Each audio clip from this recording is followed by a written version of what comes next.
Uma pergunta muito frequente que se aparece aqui na clínica é como parar o medo.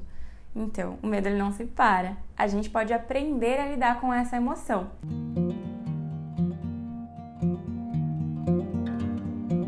Olá, seja muito bem-vindo. Eu sou Juliana Mascarenhas, psicóloga do time da Psicotia, e hoje eu vim conversar com vocês um pouquinho sobre medo.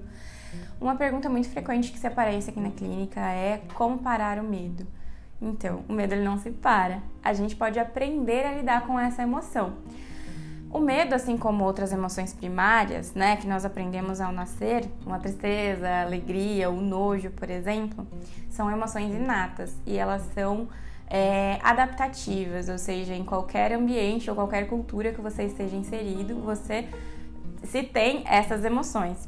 As emoções secundárias, que a gente já vai conversar um pouquinho sobre isso, que elas advêm dessas emoções primárias, que são de acordo com a vivência, os ambientes sociais que eu estou inserido, né? E de acordo com a bagagem da vida que a gente experiencia. Como eu disse, o medo ele não se para. A gente aprende a lidar com ele e a entender que eu não sou o medo faz parte de mim. Ele é uma reação do meu corpo a um determinado ambiente que eu estou inserido ou alguma situação que está acontecendo. E aí, essa emoção pode me gerar ou um pensamento disfuncional, que seria um pensamento negativo que às vezes a gente tem acerca de uma situação, e ele é uma reação também para me avisar que algo de errado está acontecendo. É uma reação instintiva do nosso corpo que nos prepara para o instinto de sobrevivência. Ele nos prepara e nos motiva para alguma ação que a gente precisa tomar. Ele possibilita a gente avaliar, né, se a gente tem que tomar uma decisão ou não, né, em relação a um determinado ambiente. Então, o medo ele acontece em situações diferentes, em proporções diferentes. Então, ele pode ser um medo pequeno, desde, por exemplo, eu estou com receio de não ter estudado o suficiente para a minha prova, mas mesmo assim eu vou para essa prova e a realizo. Como pode ser também agora no contexto que nós estamos vivenciando, então eu tenho medo de sair de casa porque alguma coisa pode acontecer comigo ou com alguém da minha família. E aí essa distinção da proporção que ele acontece, que a gente tem que analisar e entender o quanto está me trazendo prejuízo para minha saúde emocional. Bom, então as emoções elas têm origem, geralmente advinda de algum evento ao meio ambiente, como eu disse. Elas são públicas, então, por que públicas? As emoções nós conseguimos perceber no outro, diferente do sentimento, que ele é interno e é subjetivo e só tem acesso ao outro se eu verbalizo. A emoção não, geralmente eu percebo se alguém está feliz, se está triste, né, em uma determinada situação. E geralmente ela tem início e tem fim, essa emoção desse medo. E elas são versáteis, né? O que seria versáteis? Elas variam de intensidade de acordo com a situação. Então, eu posso sentir um medo breve, como eu disse. Então, por exemplo, eu senti medo de eu vi um objeto ou um bicho que me causa medo. Mas se eu me afasto, ele passou esse medo.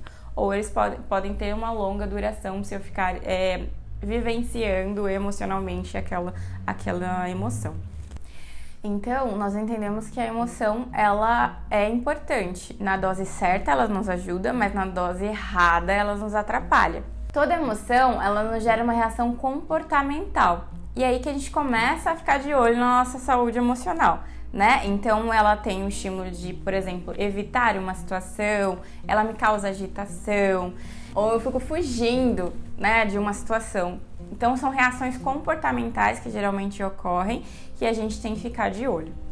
E essas reações comportamentais, né, elas geram, a partir dessa emoção primária, como eu havia dito, geram emoções secundárias, que é, por exemplo, a ansiedade, o pânico, a insegurança, a desesperança. São reações e emoções secundárias que partem do medo.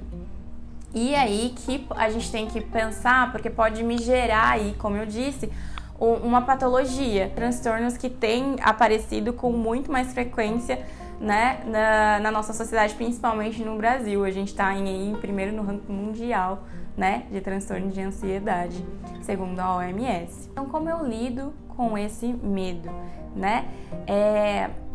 E é até curioso dizer isso, mas aceitar é a chave, né?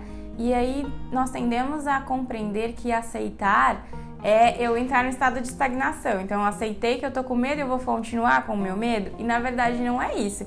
O dicionário define aceitar como dar consentimento em receber. Então, é receber que aquela situação em que aquela emoção está acontecendo e eu aprender a lidar com ela, como a gente já conversou. É importante também eu nomear o que está acontecendo comigo, não é nomear só o medo, né? É eu entender e nomear essa situação que está acontecendo, perceber o meu ambiente, para eu poder fazer esse processo de aceitação, eu entender, né, o que está acontecendo e eu agir sobre isso. Passando por todos esses processos de aceitar, entender e agir sobre essa emoção, eu consigo compreender melhor. Então, existem algumas técnicas que podem ajudar no auxílio para o enfrentamento desse medo, né? E essas técnicas estão disponíveis aqui no nosso canal, tá? E vocês podem acessar e poder entender um pouquinho melhor sobre elas.